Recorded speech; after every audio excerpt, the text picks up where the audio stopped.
Akkam jirtu hordoftoota keenya kabajamoo. Sagantaa keenya har'aaf jennee qabannee dhiyaannee jira. Jalqaba kan ta'u oduudha. Itti aansuun qophii mata dureen isaa dubbii ijoo jedhu kan Dr. Daani'el Tadibaabaa Arrata Biyyoolessa Oromiyaa waliin taasisan irraa kan fudhatame isiniif dhiyeessina. Jalqabaa haga dhumaatti akka nu caqaftan jechaa oduuttan isin dabarsa. Akkam jirtu dhaggeeffattoota keenya oduu yeroo kanaa qabnu isin dhageechisa. Ani Ejersa Abdiiti. Waraanni bilisummaa Oromoo zoonii kibba bahaa Oromiyaa godina Arsii bahaa keessatti diina du'aa fi madoon adabuu beeksise. Reefii gaachanni saba Oromoo Booboon Aanaa Jajuu ganda Abbulee mukaa gurraacha iddoo addaa Abulee jedhamu keessatti loltoota mootummaa PP maqaa sakattaa waraana bilisummaa Oromoo jedhuun uummata iraarsaa irratti tarkaanfilee laalessaa fudhateen diina hedduu adabuu beeksise. Tarkaanfii kanaan qawwee AKM fi ragaaleen garaagaraa diina irraa hiikamuun moona qabsoo bilisummaa Oromoof galii taasifamus ajajaan waraana bilisummaa Oromoo godinichaa beeksisee jira. Bifuma wal fakkaatuun waraana bilisummaa Oromoo Boosetitti waraana faashistii PP adabuun beekame.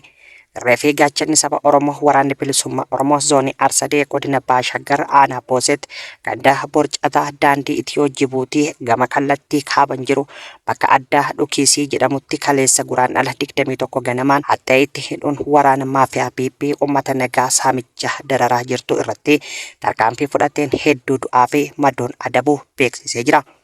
Tarkaanfii fudhatame kanaanis waraanni diinaa hedduun du'aan kan adabame yoo ta'u reeffi isaanii konkolaataa ambulaansii lamaan gara magaalaa Olanciititti akka fe'atanis kan beekamuu fi iddoo isaanii madoo cimaaf salphaan saaxilamuun beekamee jira. Bifuma wal fakkaatuun Aanaa Booset ganda Qawwaa Haraa Mirqaasaa bakka addaa Tulluu Diimtuu Aanaa Fantaalleen kan wal daangessu keessatti halkan sa'aatii 4 irratti haxxee itti hidhuun tarkaanfii mooraa diinaa irratti fudhateen du'aa fi madoon adabuu woboon godinichaa beeksisee jira. Godina Horroo Guduruu Wallagga Ona Aabbee Dongoorotti haleellaan humnoota finxaaleeyyii faannoo jabaachuun dhaga'ame. Jiraattonni maddeen keenyaaf yaada kennan akka jedhanitti uummanni Oromoo qe'ee fi lafa isaa irratti akkatti bahee galuu dhabuun rakkoo hamtuu keessa jiraachuu maddeenitti himanii jiru. Bara kana keessa bakkoota garaagaraatti uummanni Oromoo humna finxaaleeyyiin saamamaa jiraachuu jiraattonni kan dubbatan yoo ta'u, uummanni gabaa Tulluu Waayyuu deemaa ture konkolaataa dhaabsisanii saamuun jiraattonni kunneen maddeenitti himanii jiru. Bifuma wal fakkaatuun ganda Walgeettii jedhamuttis konkolaataa dhaabsisanii uummata saamuu kan himan jiraattonni torban darbe immoo ganda Dabbis jedhamutti manguddoo qonnaan bulaa ta'an lubbuu dabarsuu maddeen gabaasanii jiru.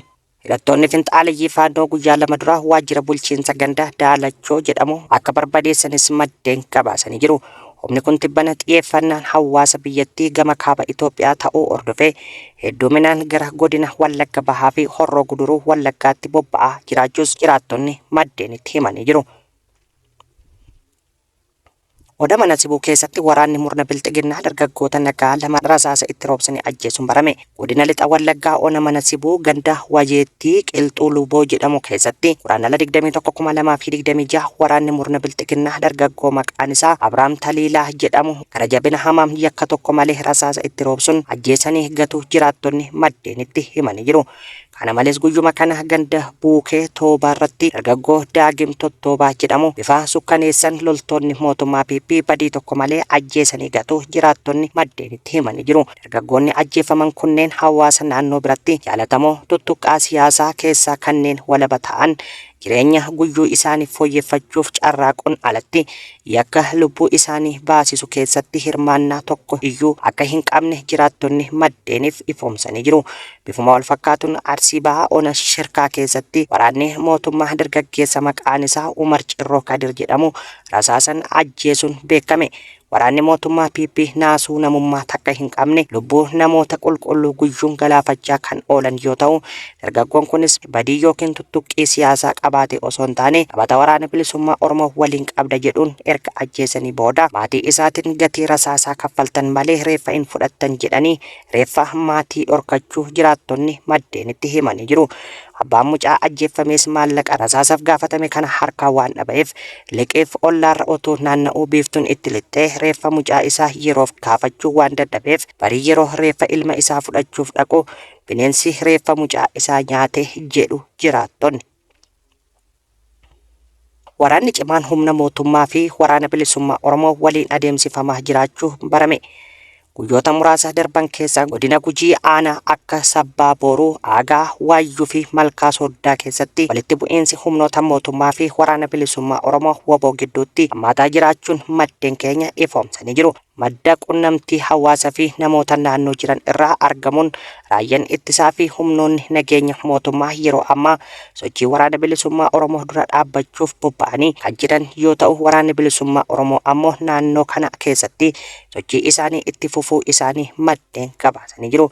Odeeffannoo maddeen irraa argame akka mul'isutti raayyaan ittisa biyyaa waraana cimaa kana irraa of qusachuun milishoota naannoo hedduu kakaasanii humna waraana bilisummaa Oromoon waliin toora waraanaa irratti akka hirmaatan gochaa turan jedhan. Haaluma kanaan milishoonni naannoo kanneen yeroo hedduu leenjii gahaa hin qabne sochii humnoota mootummaa cimsuuf akka tajaajila itti fayyadaman malee dandeettii waraana bilisummaa Oromoon wal waraanan akka hin qabne jiraattonni ni dubbatu.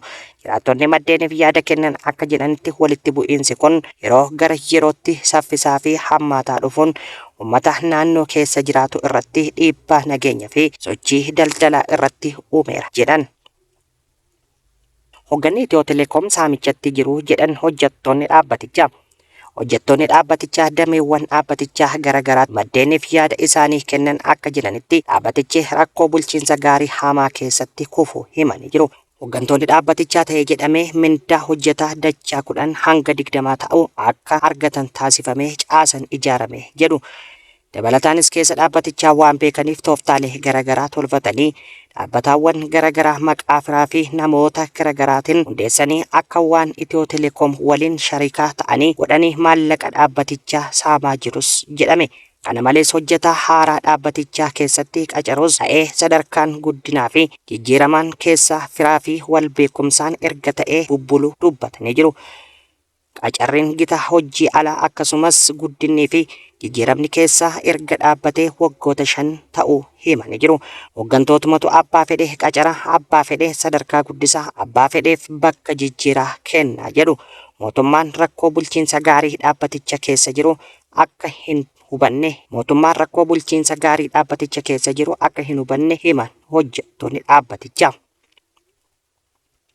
Dhaabbileen mirga namoomaa fi gargaarsa idila addunyaa 20 ta'an Itiyoophiyaan waraana haaratti seenuuf qarqara irra jirti jechuun akeekkachiisan. Akkasumas naannolee garaagaraa keessatti dhiibban mirga namoomaa babal'achaa jiru gidduutti gocha sukkaneessaa akka ajjeechaa dabalatee raawwatamu ittisuuf hawaasni idila addunyaa tarkaanfii ariifachiisaa akka fudhatu waamicha dhiyeessanii jiru. Haaluma kanaan dhaabbileen kunneen xalayaa banaa Guraandhala 20,2026 barreessaniin gareewwan kunneen walitti bu'iinsa furmaata osoo hin argatin itti fufee jiruu fi itti gaafatamummaa dhabamuu hundee gadi fageeffateen lammiilee nagaa balaa guddaa keessa galchaa jira jedhan. Waajjira Koomishinara Olaanaa Mirga Namoomaa dhaabbata mootummoota gamtoomanii waabeeffachuun akka gabaasetti waraanicha keessatti meeshaalee waraanaa gurguddoon weerara diroonii hidhaa seeran alaa jiraachuu fi ifoomseera. Kanaaf immoo carraan nagaa buusuu dhiphachaa jiraachuus akeekkachiisanii jiru.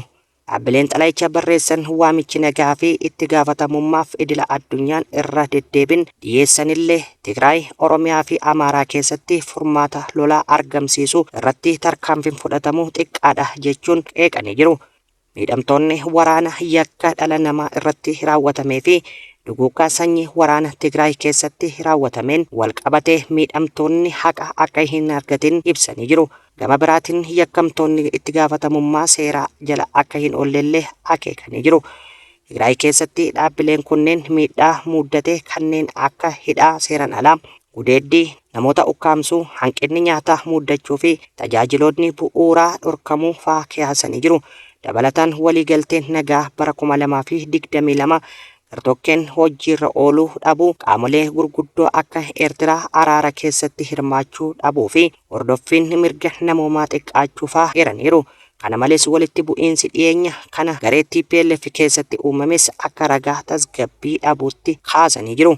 Haaluma wal fakkaatuun Oromiyaa keessatti humnoonni federaalaa fi waraana bilisummaa Oromoo WBO gidduutti lolli itti fufuu isaa ibsuun kunis ajjeechan seeran alaa, hidhaa jumlaa, hidhamuu qabeenyaa, namoota dirqamaan lolatti galchuu fi adabbiin lammiilee nagaa irratti raawwatamuu dabalatee gargaarsa namoomaa daangeffamuu fi hordoffiin walaba ta'e jiraachuu dhabuun jeequmsi waraanaa akka hidda gadi fageeffatee taasiseera jedhan. Amaaraa keessatti lola humnoota federaalaa fi milishoota faannoo gidduutti deemaa jiruun weerarri diroonii, ajjeechaa seeran alaa, hidhaa jumlaa fi gudeeddin akka raawwatame gabaafameera. Mootummaan tarkaanfii nageenya humna irratti hundaa'ee fudhachuu isaa yoo itti fufe sirni itti gaafatamummaa fi nagaa buusuu yoo dhabame lammiilee nagaa irratti miidhaa dabalataa ni fida jedhamee jira. Gaan hordoftoota keenya oduu narraaf qabnu asirratti raawwannee jirra. Qophiilee keenya hafan biroo waliin turtii gaarii isiniin jenna.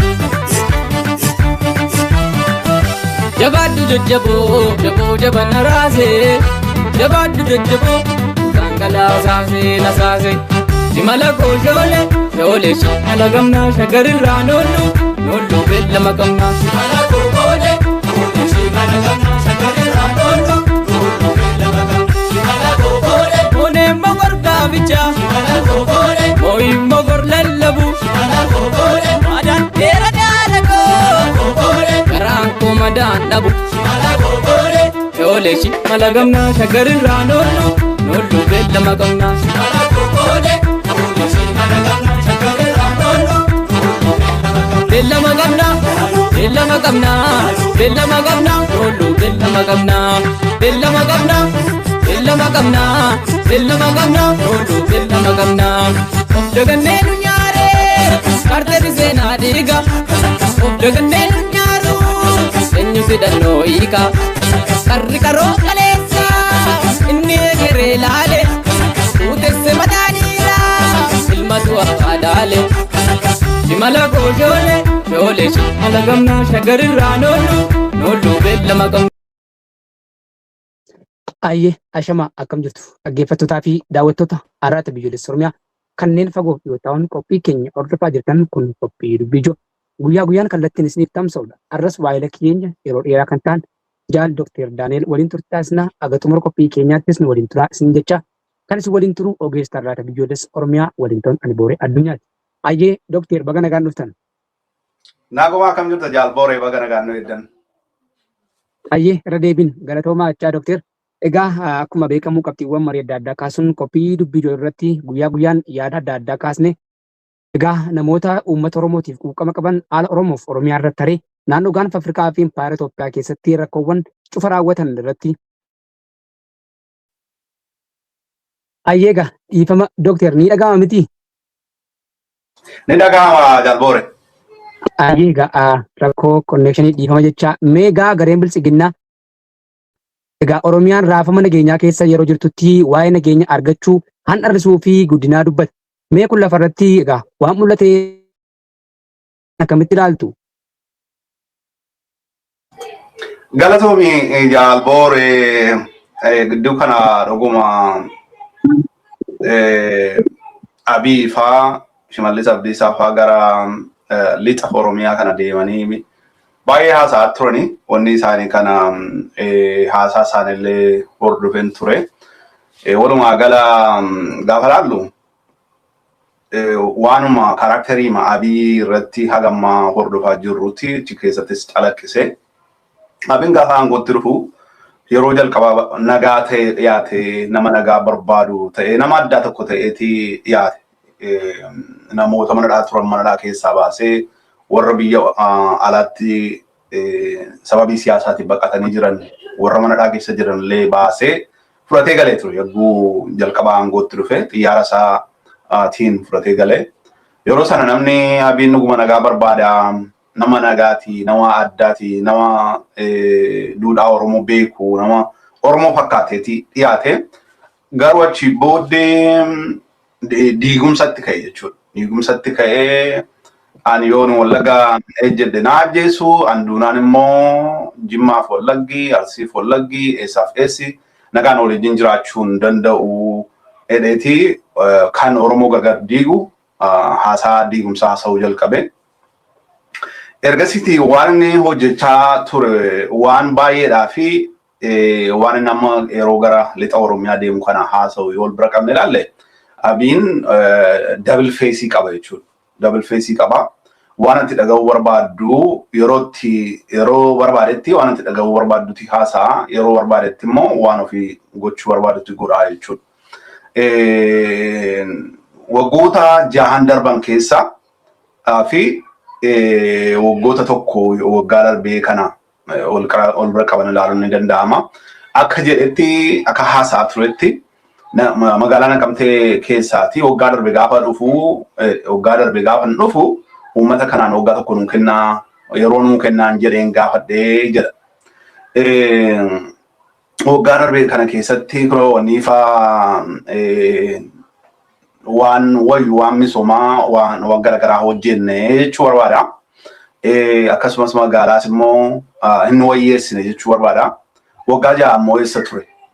Waggaa 6 almost waggaa 8 amma argaa gara aangootti dhufe waggaa 8 ta'uudhaaf jedha. Ji'a tokko duwwaatu saafe. Waggaa 8 darban kana keessaati waggaa 7 eessa ture? Waggaa tokko duwwaa hojii misoomaa Oromiyaa keessatti hojjete Abiin. Sun gaaffiidhuma mataa isumaaf dhiisnuudha jechuudha. Gaaffii isumaaf dhiisnuudha. Akkaataan itti dhaqee uummata kana wanni godhees yoo fudhannee ilaallee jenne waan Oromoo fakkaatu miti waan inni argitee waan inni gochaa ture alaabaa Habashaa alaabaa Impaara Itoophiyaa uummatatti hiranii deeggartoota isaanii baasanii deeggartoonni isaanii harka walitti rukutaa fi uummanni Wallaggaa na simatee uummanni Naqamtee na simatee dheetii Wallaggaan godinaalee 3 deeme Qeellam Wallaggaa, Wallagga Lixaa fi Wallagga Bahaan dhaqee uummanni na simatee maaloo dhadhee taa'ee haasa'aa ture. Ergaas daddabarfataa ture jechuudha. Ergaan daddabarfataa ture keessaa ijoollee nama bosona keessa deemtu kun kan kiiloomeetirii 30 meeqa deemtu utuma kiiloomeetirii 5-6 deemtee misooma irratti bobbaate hagam jijjiiruu dandeenya faayidaani. Walumaa gala akkaataan itti haasa'uu fi hawwiin Oromoo fedhiin Oromoo barootaaf qabu waan waliin simannee jechuudha. Walumaa gala gaafa teessee ilaalteettu warra kanaan dura sirna darban harkatti wareegaman kanneen akka Hayilee Fidaafaa, Baaroo Tumsaafaa, Guddinaa Tumsaafaa gootota Oromoo kana lakkaa'a jechuudha. Gootota Oromoo kana lakkaa'a waan isaan irratti kufan akka waan galma gaheetti har'a ofiisaati gootota har'a ajjeesaa gootota kaleessaa faarfataa jechuudha. Ittiin Oromoo guyyoomsuu barbaada. Nagaa waan barbaadan miti jechuudha. Yeroo itti rakkoon karaa biraa mudatee jedhutti deeggarsa Oromoo biraa gaafa barbaadu garuu Oromoo dhaqaa. Gaafa immoo nagaan relatiif nagaan jirtu immoo immoo Oromoo hin qabu. Dantaa Oromoo dantaa isaa miti nagaan Oromoo dantaa isaa miti jechuudha. Walumaa gala dhugaa dubbachuudhaa fi gootota kaleessaa faarfachaa gootota har'aa immoo dirooniidhaan barbaadaa ajjeesuudhaaf jaalmarroofaa argitee jaalgammeefaa jaallabdiifaa jaallan dirree keessa jiran jaalla eebbisaafaa isaan kana adamsaa jaal shoddee kan naqee isaan wajjin haasa'ee barcuma tokkorra taa'anii wajjin haasa'anii dirreetti deebi'ellee ergan dirreetti deebi'eetii waraanatti bobbaasee galaafachaa gootota har'aa ajjeesaa gootota kaleessaa faarfata Abiin nagaa waan barbaadu miti jechuudha. Waraanni bilisummaa Oromoo keessaa madde fedhii Oromooti humna Oromooti seenaa saba kanaa keessatti humna Oromoo badii irraa saba kana oolchuudhaaf ijaaramedha. waraana kana balleessuudhaaf itti buxannaa'ee yeroo ganaa keessatti balleessinaa'ee karoorratti baafatee dadhabe malee abiin nagaa hin barbaadu jechuudha. Kun addunyaan hubateetti. Yeroo jalqabaan hundumaayyuu shaashii jatti maree Nobel Peace Prize argatee jira. Ergasiiti garuu addunyaan immoo hubattee jirti jechuudha. Abiin nama nagaa barbaadu kan hin taane, nagaa fedhu kan hin taane, abbaa irree kan ta'ee fi sirna abbaa irree diriirsuu kan barbaadu sirriitti hubatanii jiran jechuudha addunyaan. Kanaaf walumaa gala waa'ee misoomaas yoo fudhannee ilaalle misoomni gaaffii uummataa deebisuurraa ka'a jechuudha. Misoomni gaaffii uummataa deebisuurraa ka'a. Nagaa uummataaf kennu, hiree ofii murteeffannaa uummataa mirkaneessu, uummanni nagaa ta'ee qaama isa bulchuu akka inni filatu eeyyamu sanarraa ka'a jechuudha naqani. Isa kana immoo aangoo walumaaf dhiisaati waan misoomaa jedhamtu kana immoo isin hojjedhaa jechuu barbaada bini. Uummanni Oromoo sana bira darbee jira. Yeroo itti argitee abbaan irra taa'ee misooma duwwaatti faarsu duwwaa tun taane uummanni Oromoo waan biyya isaatii, waan egeree isaatii, waan borii, waan fiicharii isaa irratti hundaa'eeti qabsaa jechuudha. Walumaa gala booree kanan jedha itti fufnee itti deebi'uu dandeenya galatoom. Ayyoo ulfaadha Dookter, egaa yaada bal'aa kaastaniittu egaa gidduutti rakkoon teeknikaa nu mudatu iyyuu malee mee akka waliigalaatti PP'n akka mootummaa jechuutiif akkasumas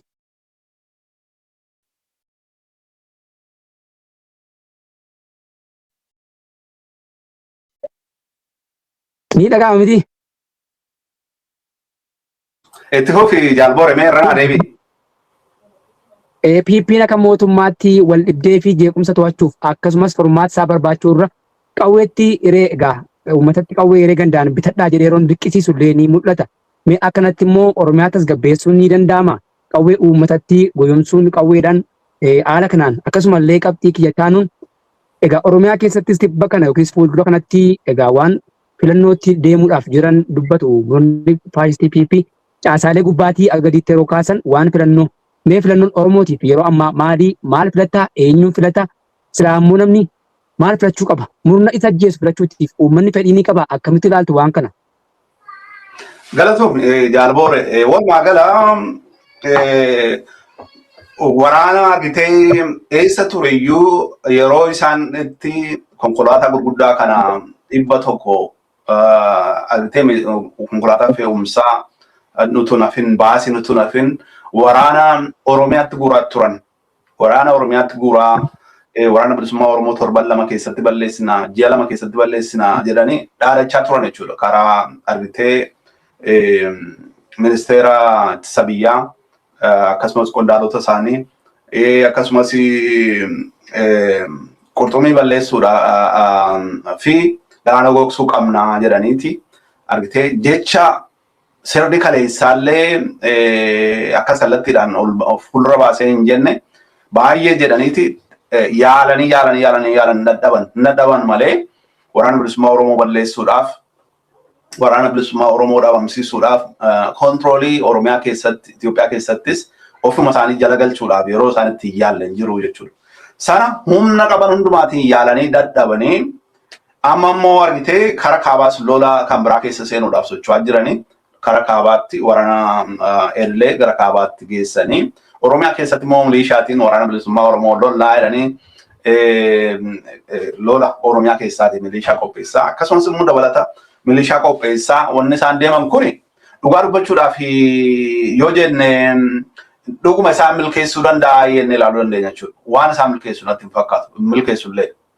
Gara kaabaattis Oromiyaa keessattis milishaa argitee kalaatti dhukaasuyyuu hin beekne argitee namoota wanni isaanii militarii kana hin beekne callisanii dhuma milishaadhanii gandarraa meeshaatti hidhanii yoo bobbaasanedhaan wanni isaan gochuu danda'an wanni isaan hojjetan wanni isaan itti milkaa'an yakkuma Oromiyaa keessatti raawwatan keessumaa namoota meeshaa maleeyyii qe'ee keessaan irratti tarkaanfii gara jabinaa fi yakkaa raawwachuu danda'anii kanas raawwatu jechuudha. Maaliif warri akkas leenjii hin qabne naamusa illee hin qabne waraanni isaanis hin qabu milishaan isaanis hin qabu naamusa hin qabu waan naamusaas hin beeku meeshaan kana nutti kenname ajjeesuudhaaf jedhanii amananii kanaaf wanni isaan godhaniif hin godhu jedhamee wanti eegamu uummata nagaa ajjeesuu duwwaadha jechuudha.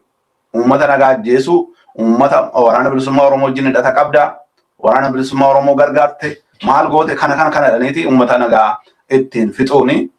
Sanaan alatti argitee waraana bilisummaa Oromoo duras haa ta'u humna kan biraa fuuldura dhaabbatanii lolanii dhuguma jijjiirama fiduu waan danda'an natti fakkaatu. Karaa sanaan wanni isaan yaalaa jiran milishaa taa'aa jiru yookaan milishaa sila hidhatee jirutti meeshaa haaraa meeshaa guddaa turanii wanni isaan fiduu danda'an jiru jechuudha. Dhugaa dubbachuudhaaf namni sammuunsa sirnaa yaadu rakkoo karaa nagaa furra jedheeti karaa nagaa furuudhaaf deema jechuudha. Kanaaf sammuun isaanii kennaa miti maaliif inferiority complex itti dhaga'ama. Dhugaa dubbachuuf namoota dirree keessa jiran waraana bilisummaa Oromoo kun warra argitee barnootaan maaliif milkaa'anidha baay'een isaanii. Garuu sabni isaanii gabrummaa jalatti hidhamee taa'uu darara uummata isaanii irra ga'u kana wanni isaanii qalbiin isaanii dadhabee jennaan warra jijjiirama fiduudhaaf dirree seenanidha jechuudha. Warri abiif jala galan immoo yookaan humnaan warra isaan qaban yookaanis immoo warra kufanii saksiis gochuu warra dadhaban milkaa'uu warra dadhabantu gara sana dhaqaa jechuudha. Walumaa gala Oromoon akkaataa nuti jara kana barootaaf hubanne warra abbootii garaati warri PP yookaanis immoo warri OPDO kun jechuudha. Kanaaf of bira dabarsanii waan sabaa yaaduu hin danda'anii dantaa uummataa yaaduu hin danda'anii jechuudha. Karaa kanatti yaadatis isaan keessa darbee yoo dhaqeedha jechuudha. Walumaa gala kanatu jira. Yoo diiteelii ilaalte jette amma fakkeenyaaf nuun haraala keessanii ilaaltu jechuu danda'u. Namoonni akkanii deebi'an waan isaan jedhan korraapshiniin achi keessatti babal'atee jiru waanuma nama gaddisiisudha jedhuun. Bishaanni fa'aa yoo nama jalaa bade jedhu naannoo amma argitee Finfinnee kana jala kunoo Buraayyuu fa'aa keessatti bishaanniinti paayipiin bishaan wanni keessaan dhufu kun paayipii keessaan dhufu kun yoo badee jedhee fi deebisuudhaaf gubboo gaafatanidha. Ibsaa yoo badeef deebisuudhaaf gubboo gaafatanidha. Uummanni bakka sana dadhabee amma peerii fa'aa qotachuutti hanga darbutti ce'ee jiraa jedhu korraapshiniin biyya sana keessa jiru kan hagammaatti agarree hin beennedha jedhuuni. So walumaa gala karaa garaagaraa yoo ilaalte jette wanni isaan keessatti argaman waan haala uummataa wajjin wal simatu miti, dantaa uummataa wajjin waan wal ilaallatu miti, waanuma barbaadan namarratti fe'uu barbaadan jechuudha. Yoo gara filannoos deemnee ilaalle jennee filannoo jedhu filannoo darbe keessatti irra guddaan Oromiyaa hin hirmaanne gandoota gara 300tti dhiyaatantu hin hirmaanne jechuudha. Bara 2020 gaafa isaan filannoo jalqabaanatti fakkaata geggeeffatanii Abiin erga aangootti dhufeeti. Gaafa sanas Oromiyaa keessatti gandoota 300 oltu hin hirmaanne jechuudha. Har'asi kanuma jechuudha. Gaafa sanaa bakka waraanni bilisummaa Oromoo jiruu fi har'a waggaa ja'a booddee bakka waraanni bilisummaa Oromoo jiru guddinaan humnaan koontiroolii inni qabu yoo fudhanne ilaalle ammarra wayyaa jechuudha waan ol nama gaafachiisu miti. Kanaaf Oromiyaa keessatti waan gaggeessuu danda'an illee miti. Yoo filannoon kun Oromootiif maali inni ilaalleesi filannoon kun dhugaa dubbachuudhaaf sirna gabrummaa jala teessee sirni aatsee dhufasaa sirna aatsee keessatti deebisee nutti himu achirraa akka inni madde kan nutti himu Haayila Sillaasee Faarraatii Minilik Faarraa akka madde fi toora isaanii irra daandii isaarra deemaa akka jiru kan nutti hime Abiin achi keessa teenye waan filannu hin qabnu jechuudha. Dhaabbileen siyaasaa Oromoo karaa nagaa qabsoofna jedhanii biyyatti galan adda bilisummaa Oromoo 2018 gale KFO'n barootaaf achi jiru. Hagammaatti yeroo isaan itti milkaa'anii Oromiyaa keessatti nagaatiin filannoo irratti kaadhimamaa isaanii dhiyeeffatanii filannoo irratti hirmaatanii kaadhimamaan isaanii nagaatiin mana maree galee yookaan cafee Oromiyaa galee itti argitee uummata isaaniitiif dubbachuu danda'e yeroon isaa muraasa jechuudha. Namoonni gochuu danda'an namoota muraasa argitee foormulaatiif kanneen akka Profeesar Mararaa fa'aa yeroo isaan itti mana maree galan tureera. Sanarra darbee nama 3-4-5 irra darbee hirmaachisuun barbaadan jechuudha. Utuu isaan hirmaachisaniiti utuu isaan nagaa diriirsanii uummanni iyyuu filata ba'ee filatee warra sanaan wanni ta'uu danda'a. Mirga kootiin falmaa jechuu danda'a. Argitee hiree ofii ofitti murteeffannaa heera impaara sanaa keessa jiru hojiirra haa oolfannu jechuu danda'a uummanni. Garuu akka isaan nagaatiin ba'anii kadhibamaa isaanii nagaatiin kaampeen godhanii duula na filadhaa geggeeffatanii filamanii uummata kanaaf falman illee carraa hin laatan jechuudha. Yoo uummatuma isaan naqanii ta'an iyyuu yoo uummanni isaan filate iyyuu korojoo isaanii sana fuudhanii keessaa jiksaniiti kan biraa kaarrii kan biraa keessa kaa'an jechuudha. So futaa waan argitee waan hojiirra ooluu hin dandeenye kan tuusa jedhan sana waanuma tasaa waan jijjiirama hin finneedha kan itti yeroo gubamu. Abiin garuu uummanni na filatee jedheeti adiqqaatuuti warra deeggartoonni isaanii ta'uu filatu korojoo sobaas immoo ni godhanii staff godhaniiti aangoo isaanii haareffatanii legitimeetiidha aangoon keenya uummata keessaa madde jechuu barbaadanii sun waanuma hin fakkaanne nu miti Oromoo miti saba achi keessa jiru miti warra alaayyuu hin amansiisu jechuudha garuu waanuma argite waan dirqama ta'uu qabaa fi gochaa jiru natti fakkaata malee Oromoodhaaf fis jedhanii miti uummanni kan isa bulchuu akka filatuuf jedhanii sun taane aangoo isaanii haareffatanii sirna isaanii itti fufuu barbaadaniiti jechuudha. Walumaa gala waan filannoo sana uummanni Oromoo irratti hirmaates waan dhufu miti jechuudha. Kanaaf yeroo isaanii gubuu hin qaban jechuun barbaada jaal Booree. Ayyi Dooktar hedduu galatoomni egaa waa bal'aa kaastanii waan gama filannootiin humnoonni PP caasaalee gubbaadhaa gaditti taasisuutiif jedhan Oromoon immoo filannoo kana irratti hirmaachuudhaa baates bu'aan inni argatu maal kan jedhu irratti dubbattan. Egaa har'a akkuma beekamu Oromoof Oromiyaan dhiiga keessa jirti. Dacheen dhiigaan faalamee rakkoo hammaataa keessatti uummanni Oromoo guyyaadhaa guyyaa xiqqee qabeenyaa irratti rakkoo hedduu keessatti argama. Saamamuu, hidhamuu, ajjeefamuu fi hawwan gudeedamuu keessatti mul'atu. Mee egaa biltsiginnaan erga gara aangootti dhufeeti Oromootiif baadha moo balaadha? Maaliif PP'n paartii keessan ilmaan keessan Oromoodha jechuun illee akka waan Oromoof dubbataniitti immoo miidhaa uummata irratti raawwatu. Qabxii kana kaasaatii gamanumaan immoo waan waraana bilisummaa Oromootti yookaan deebines waraana bilisummaa Oromoo waboon egaa handhuura Oromiyaa magaalaa Finfinnee cinaatti kan argamtu egaa bulchiinsa magaalaa Mudoo dabalatee tarkaanfiiwwan kibba Oromiyaa, kibba bahaa Oromiyaa, lixa Oromiyaa fi iddoo adda addaatti fudhachaa jiru akkasumas kaaba Oromiyaatti fudhachaa jiru haalaan boonsaa fi jajjabaa kan uummataaf abdii raagu rarraga bilisummaatti kan ceesaa jirudha jechuudha. Mee tarkaanfii waboo yeroo ammaa kana fudhachaa jiru kibba kana jechuun diinaaf ulfaatu akkamiitii qabsoo bilisummaa Oromootiif maal gumaachaa jira? Uummatni keenyas qabsoo isaa kana daran jabeessuutiif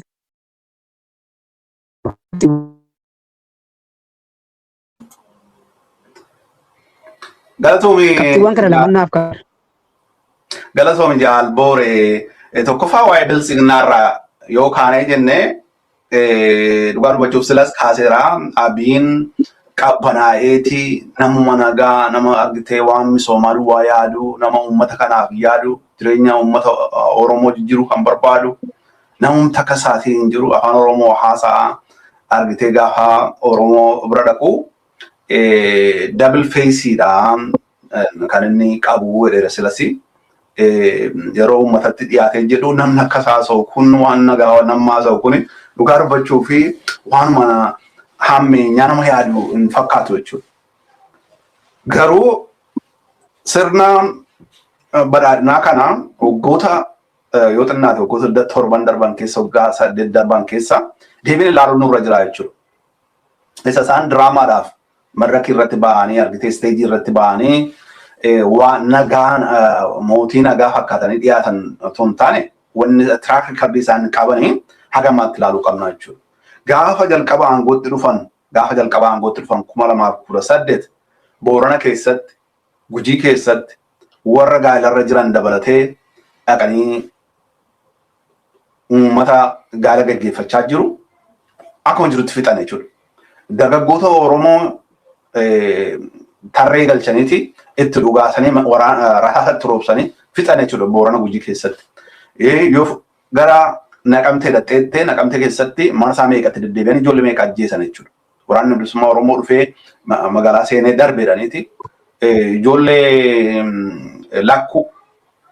lakkuu qe'ee isaaniitti seenanii ajjeesan jechuudha. Amboo keessatti akka kanaa jechuudha.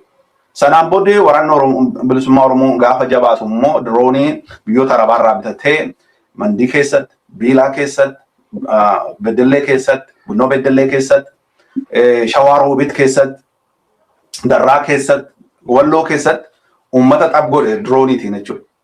Abiy Ahmed. Har'a sarraa kana uummata manadhaa keessaa baasanii ajjeesaatti jiran jechuudha. Abbootii gadaa Oromoo Karrayyuu sirna jila isaan gaggeeffataa jiran irratti dhaqanii fuudhanii nama 16 ajjeesanii jechuudha. Hacaaluun Hundeessaa qaroo Oromoo ajjeesisaniiti. Namni san ajjeesisan namni amma gammaa seeratti dhiyaate hin jiru jechuudha. Jaalbattee Urgeessaa itti dhaqanii nama qabsoo nagaa hin geggeessaa karachii tattaafataa jiru dhaqanii nama Oromootiif dubbatu gadi ta'eef nama beekaa Oromoo qaroo Oromoo gadi ta'eef dhaqanii fuudhanii ajjeesanii jechuudha. Rahaa roobsanii. So dhaabbati tokko Oromiyaa Support Group kan jedhamu Ingiliz keessa kan jiru barootaa fi dara Oromoo irratti ga'u yeroo garaagaraatti galmeessaatti jira. Amma gabaasni isaanii gara 70tti dhiyaateera jechuudha. Yeroo 70 baasanii jalqaba irraa qabee jechuudha. Erga mootummaan kun aangootti dhufeeti gara 7,800 ga'eera. Namni nuti hagammaatti mirkaneeffachuu dandeenya kan isaan ajjeesanii. Kun immoo persentii 20 gad akka isheen taatetti amannaa jedhan. Persentii 20 gadi kan nuti argine malee kan Oromiyaa keessatti kan nuti mirkaneeffanne malee kan Oromiyaa keessatti isaan gaggeessaa jiran kanaan olii 10,000 hedduutti lakkaa'ama 10,000 meeqatti lakkaa'ama kan jedhudha kan isaan gabaasanii. Egaa PP'n badhaadhinni diina Oromoo ta'uu ishee kan sanaan mirkaneessite jechuudha. Afaan nagaa fi argitee uummata bira dhaqanii waan misoomaa bilicii kan uummata fuuldura qaban ittiin goyoomsu inni isaan yaadanii fi waa'ee nagaa irratti ofirratti ilaalle immoo uummata irratti akka isaan raawwatan wal bira qabdee olaalteette mootummaan uummata kanaaf yaadu yakka akkasii uummata kana irratti hojjetu jechuudha. Isa nuti dubbannu duwwaa miti miidiyaan addunyaayyuu Reuters koree nageenyaa jedhee Abiin aangootti yagguma dhufe battalatti jedhama sadii keessatti koree nageenyaa dhaabbate jedhamu dhaabeeti. Koreen nageenyaa kun immoo torbeedhaan wal ga'ee nama ajjeesan tarree baasaniiti. Namoota kana immoo execute godhan Oromiyaa keessatti. Namoota hin raanfanne jechuudha. Namoota kanneen akka Amaanuel Wandimmuufaan Profeesarii isaan naqamtetti Damdooloo fa'itti ajjeesan. Amaanuel Wandimmuufaa dargaggoosaan bakka marfata karaa marfata irratti baasanii Damdooloo magaalaa keessatti ajjeesan. Namoota meeqa lakkaa'uun ni danda'ama jechuudha. Namoota isaan namoota nagaa, namoota qe'ee isaanii keessa jiraatan, namoota siviilii ta'an kan isaan execute godhan jechuudha. Kanaaf biltsiginnaan walumaa gala dhiiga Oromootiin harki ishee faalamaadha.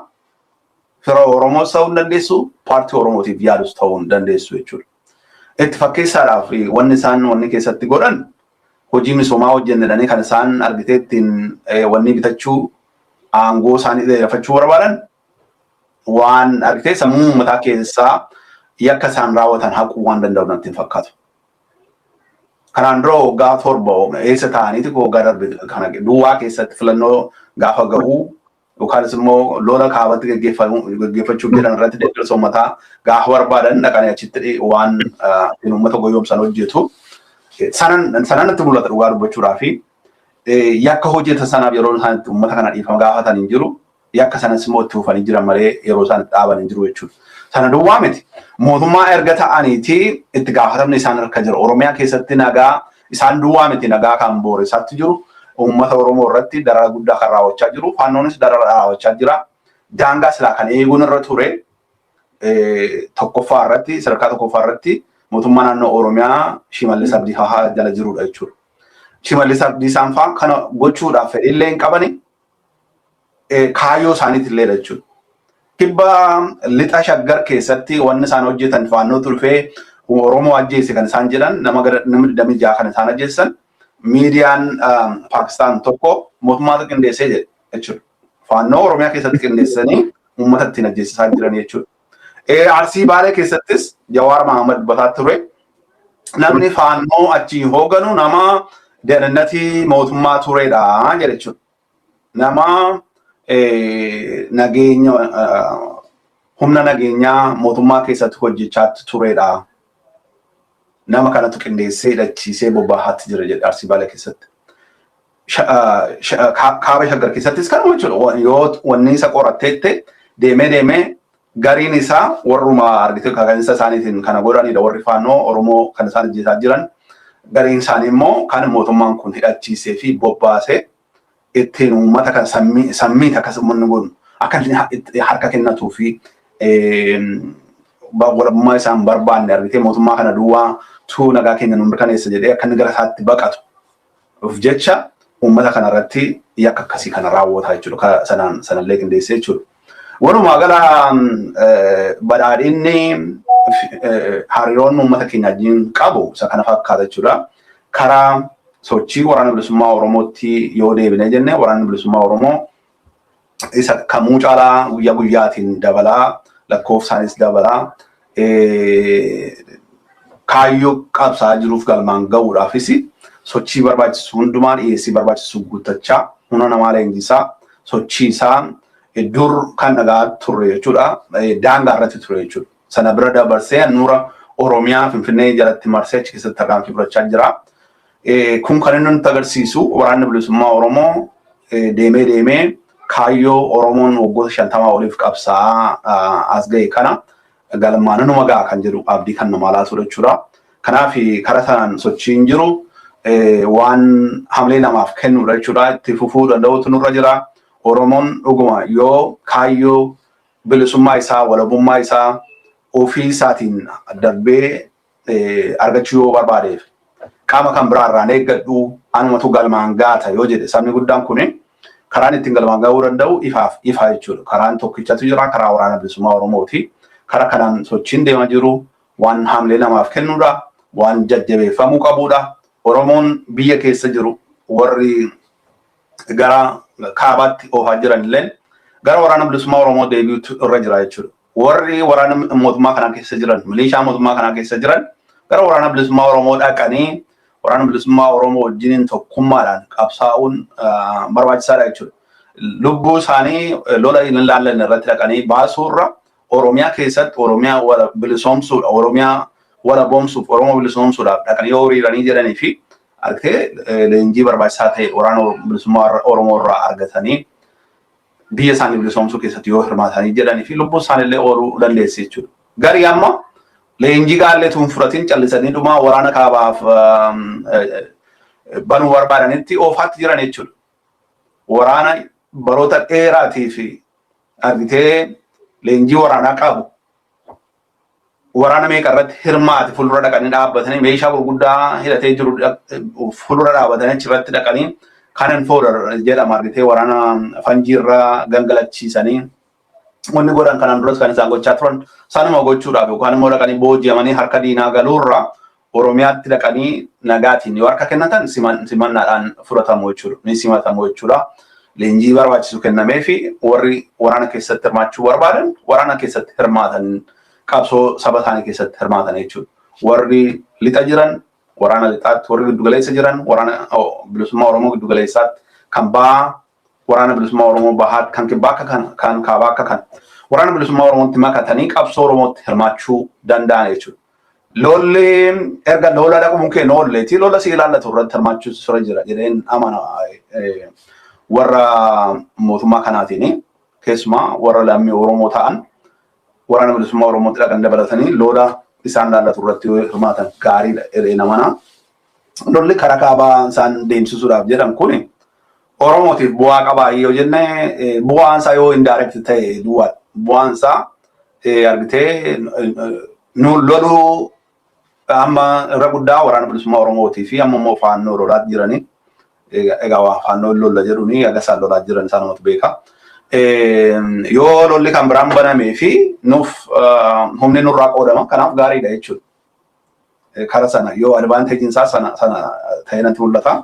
Sanaan alaa Oromootiif naqee lolaa wanti jedhamu Oromoon dantaan isaa Oromiyaa keessatti deebi'a. Oromiyaa keessatti deebisuutu danda'ama jechuudha. Barcuma irratti waraanni bilisummaa Oromoo argitee kiiloomeetira 1000 deemee dhaqee barcuma irra taa'ee haasa'uu akka danda'u agarsiisee jira. Gaaffii Oromoo dhuguma karaa nagaatiin furra yoo jedhan gaaffii Oromoo deebisna yoo jedhan karaa ittiin deebifamu hin beekan jechuudha. Qawweetiin furuu hin danda'an, injifachuu hin danda'an. Waraanni bilisummaa Oromoo injifachuu hin danda'an. Waraanni bilisummaa Oromoo deemee garaa isaanii uruun hin oolu, aangoo irraa isaan buusuun hin oolu jechuudha. Kanaan dura warri dhufee darbees argineerra jechuudha. Kan bara baraan jiraatu sirni bara baraan jiraatu hin jiru sirni warra kanaas kufuun isaan oolu jechuudha. Maaliif wanni har'a akka warra amantaa kiristaanaa ni beekan Phiilaaxoos gaafa Yesuus Kiristoos wanni itti dhiyaatu harka isaa dhiqate jechuudha keessaan qabudha. Abiin faas akkas gochuu barbaadan jechuudha. Yakka uummata irratti yeroo dheeraatiif raawwachaa dhaqaniiti. Gaafa immoo deeggarsa uummata kanaa barbaadan immoo waan misoomaa isaanii waan misoomaa duwwaatiin uummata kana gowwoomsuu danda'u yaalu jechuudha. Oromoon yoo bilisoome yoo walaboome kanaa gadi argata jamaa. Kan isaan jarri kun iddoo meeqaaf qoqqoodaan farfaarii Oromiyaa keessatti godhan kana gad argata Oromoon yoo walabummaa isaa argatee jedhee biyyi isaa yoo walaba bahee fi uummanni Oromoo yoo bilisa bahee argitee qabeenya isaanii deebisanii biyya isaanii keessatti invest yoo godhanii fi kanaa gadi hin hojjetan. Marsaa meeqa sanni hojjechaa jiru kana marsaa 100 meeqatti hojjechuun ni danda'ama Oromiyaan bilisa baatee walaba baatee jennaan jechuudha. Baroota meeqaaf sirni dhufaa darbaa kan guddisaa ture warra kaabaa kana magaalaa keessa kan qubataatti ture har'a sirra guddaan magaalaa keessa kan qubatee itti faayidaa argachaa jiru Finfinnee keessi yoo dhannee jenne irra guddaan warra kaabaa kanaadha jechuudha. Abiin faas harcaatuu wanni uummatatti agarsiisanitti kanaan waan hojii misoomaatiin tokkoffaa ta'anitti waan misoomaa duwwaa waan yaadan fi waan argitee waan lolaa waan nagaa booressu waan hin barbaanne fakkeessanii matattaa isaanii dhugaan jiru garuu utuu nagaa barbaadaniiti dubbatanii furuudhaaf karaan jira jechuudha. Dubbatanii furuun barbaanne karaa lolaa waan kana furuudhaan itti deemaa jiranii. Karaa sanas immoo Oromoon itti beeka jechuudha. Kanneen isa fuuldura darbanis kanneen sirna aangorra jiru fuuldura darbeessi Oromoon lolataa dhufee as ga'ee jira jechuudha. Inni fuuldura keenya kan kanaan darberra wayya Oromoo. Oromoon akka kanaan duraa miti jechuudha. Oromoon kan inni jalqabu cabee fi hidhannoo hin qabu ture.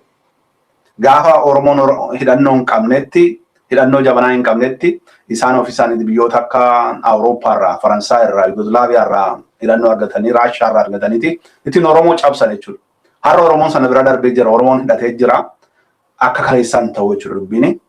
Kanaaf karaa waraana bilisummaa Oromoo sochiin deemaa jiru waan haala namaa kennuudha. Oromoon keessas alas jiru dirqama isaa baachuu turre jira jechuudha. Keessumaa warri waraana sirna kanaa keessa jiran lammii Oromoo ta'anii waraana isaan ilaallen keessatti dhaqanii hirmaatanii waraana bilisummaa Oromoo wajjinis walitti dhukaasurra kaabas dhaqanii waraana ilaallen keessatti dhaqanii duurra gara waraana bilisummaa Oromoo dhufanii achi keessatti hirmaachuu qabani. Oromoon siivil ta'e esi waraana bilisummaa Oromoo caalmaatti jabeeffatee waraana bilisummaa Oromoo waraana Ormaa miti waraana alaatti dhufe miti isa keessaa kan ba'edha. Ilmaan isaati waraana bilisummaa Oromoo jabeeffatee bira dhaabbatee dhaqeetti seenee keessatti hirmaatee qabsoo Oromoo kanatti waloodhaan gulunfaa itti gochuu qabna jechuudha. Warri alaas jeequmsa garaagaraa kaasuurra wanni Oromiyaa keessatti keessumaa lammiilee Oromoo ala jiran keessatti fi siyaasaa dhaabbilee siyaasaa Oromoo keessatti wanni baroota dhufaa darbaa argaa as geenye caccabiinsa jechuudha. Caccabiinsa yoo gaaffiin tokko ka'ee namni tokko waan yaada tokko irratti walii galuu dadhabee fi amma cabiinsa kan biraa uuman jechuudha. Jaarmiyaa inni argitee inni subordinate ta'ee yookaanis immoo yaadni koo fudhatamuu dide jedhe cabsatee dhaqee waan biraa ijaaraa jechuudha. Wanni kun immoo eessaan nu gahee hin beeku. Oromoo eessaan gahee hin beeku jechuudha. Wanni har'as hojjetamu ala kanatti aliyaalii gaafa ilaaltu wanuma kaleessa hojjetamee nu milkeessuu hin dandeenye. Akka saabaatti nu milkeessuu hin dandeenye. Isaan nu gahuu hin dandeenye. Warra akkasittiin mufatee bahee dhaqee waan biraa ijaaruusi iddoo kamiinuu isaan gahuu hin dandeenye jechuudha. Yeroo isaanii gubuu ta'a argitee malee eessaan nu gahuu hin dandeenye jechuudha. Kanaaf Oromoon qaroomuu danda'u nurra jira jechuudha. Isa darbe irraa barachuu danda'u nurra jira. Jaarmiyaa tokko keessa teenyee yaadaan ol dibeetu ol gochuu ilaaf ilaameen wal dhaggeeffannee wal amansiisuu yoo balleessine immoo dhiifama gaafannee toora tokkorra deemnee qabsoo kana keessatti hirmaannee qabsoo kana milkeessuu keessatti hirmaachuu danda'u nurra jira. Kar tokkoon sanan argaa jechuudha. Warri inni kaan jaalmarroo faa caalaan beekaa jedhee kana manuufaa kan yaadufaatu jira. Ala kana taa'ee jechuudha.